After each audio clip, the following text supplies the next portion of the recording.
Good morning. Welcome back to day 326 of our 365 days of Bible study. We are continuing to look at St. Luke's Gospel and the things that are uniquely in his Gospel and not found anywhere else. Today we come to the story of the circumcision and redemption of Jesus in Luke chapter 2, verses 21 to 40. On the 8th day they circumcised him and called him Jesus, which was the name he was given by the angel before Mary became pregnant.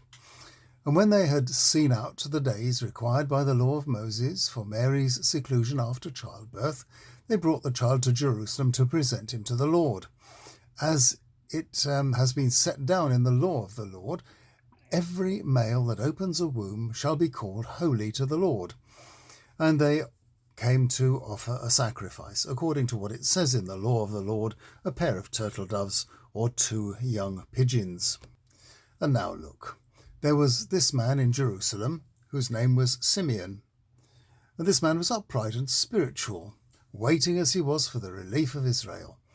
And the Holy Spirit was upon him.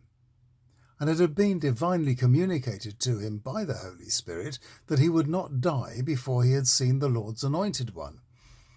And in the Spirit he came into the temple, and when the parents brought the little child Jesus in to perform the law's customs for him, he then took him in his arms and blessed God and said, "Now, O Master, you are letting me, your servant, go in peace as you promised, because my eyes have seen your salvation, which you have prepared before the face of all the peoples, a light for the revelation of the nations and the glory of your people Israel." And Joseph and his mother were marvelling at the things which were spoken about him.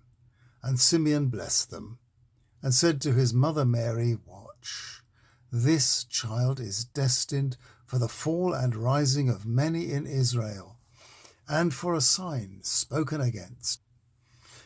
And this is also about you. A sword shall go through your own soul, so that the contemplations of many hearts may be laid bare."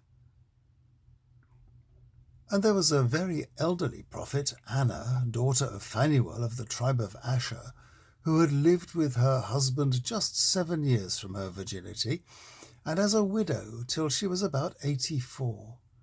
She never left the temple, serving there night and day with fasts and intercessions.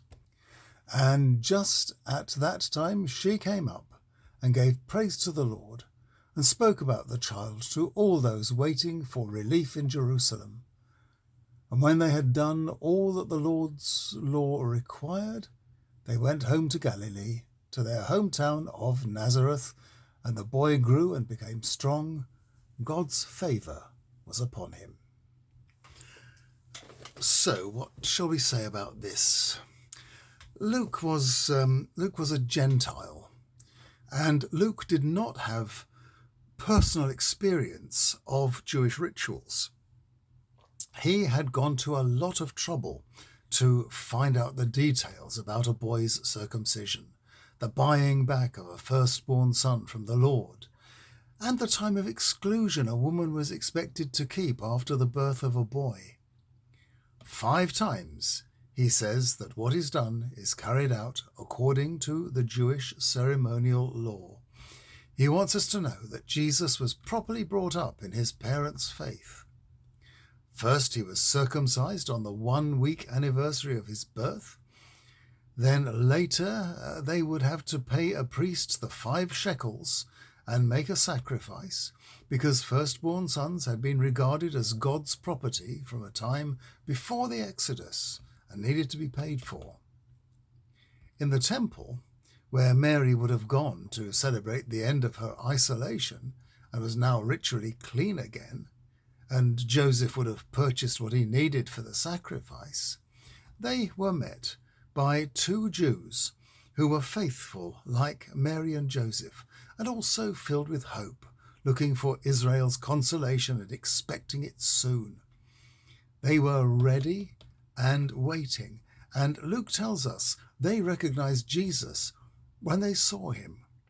When Simeon blesses the week-old child, Luke provides us, in Simeon's words, a lyric about his relief. Now he can rest in peace, because salvation is coming for Jews and Gentiles alike. His little lyric, known as the Nunc Dimittis, is sung by Catholics and Anglicans at evensong or night prayer, using phrases from the second Isaiah. Christ's triumph, Simeon now sees, is not going to be won easily. There will be troubles ahead for the child and his mother. Watch, the child is destined for the fall and rising of many in Israel, and for a sign spoken against. And this is also about you.